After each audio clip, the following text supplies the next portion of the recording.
Good afternoon, Sir Toto ng Ruas City. Sir, ito yung M3 mo.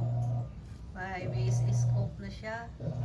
May silencer and magazine. Ano siya? Folding bat. Ano? Sir, ayan, folding bat siya. Retractable. Nandito yung power adjustment. Yun, nandun. Kung gusto mo lakasan. Tapos, ito yung decocker.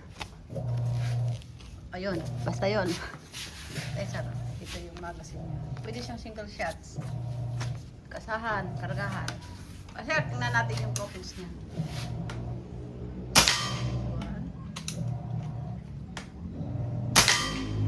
Tama, sir. Naka-zero na yung scope, sir. 3, 4, Last shot. flash. Okay. Lalapitan ko na ang ropings niya, sir. Okay. Sana lang ang ating M3. Paunahan na lang. Matagal pa ang kasunod. Yun, oh. Sir, yan ang ropings niya, sir. Wala na ibang tama dyan. Okay. Salamat.